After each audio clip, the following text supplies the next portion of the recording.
বাংলাদেশি কলগাল, খানকির খানকি, বেশ্যার ৩ নাম্বার বাচ্চা সুমাইয়া রিমু।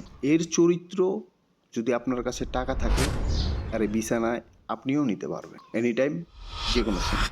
যাই হোক, আমি ওইভাবে আপনাকে বলতে পারলাম না। আপনারা এক নামে চেনেন চিকন আলী, জনপ্রিয় তারকা।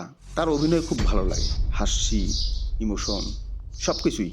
অন্ততপক্ষে কার কেমন লাগে আমি জানি না, কিন্তু আমার মানে বিনোদন হিসেবে অনেক ভালো লাগে। তার মুখেই শোনেন আসলে কোথায় আছে না, সুমাইয়া রিমু উঠতি মডেল।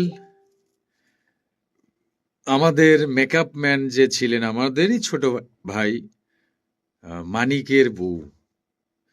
তো মানিক প্রথমে আমাদের কাছে নিয়ে আসে, শুটিং স্পটেই নিয়ে আসছিল কোন এক ছবির শুটিংয়ে এফডিসিতে। তো তখন হলো মানিককে বলেছিলাম বউ তো দেখতে সুন্দর, ও আবার মিডিয়াতে কাজ করাবে। আমি কই যার তার কাছে নিয়ে যাস না বেটা, বউ ভাইগে যাইব, কারণ মেয়েটা দেখতে সুন্দর তো। আর যদি কাজ করাস, আমরা যারা তোর পরিচিত আছি তাদেরকে কাজ করাস, তাও বেঁচে যাবি, কারণ আমরা তো ভাই ব্রাদার। এই মেয়েটা কিন্তু শাকিব খানকে নিয়ে অনেক, শাকিব খান ৩ নাম্বার বউ হবে, মানে একটু ভাইরাল হওয়ার খুব ইয়ে। আবার মেকআপ কে করাইতো? মানিক নিজে। মানিক কিন্তু ভালো মেকআপ ম্যান, ওই কিভাবে কত সুন্দর করা যায়।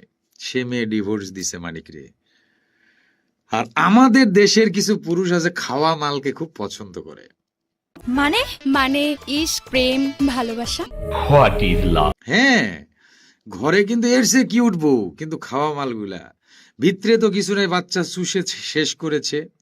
ওইটারে মোটামুটি একটু ফম টম দিয়ে পাহাড় বানিয়ে ওই পুরুষের সামনে গেলে ওই পুরুষ মনে করে কি পাইলাম রে। তারপর যখন সেই প্রেমের পর বিয়ে শাদী, তারপর তো ওমা ভিতরে তো কিচ্ছু নাই।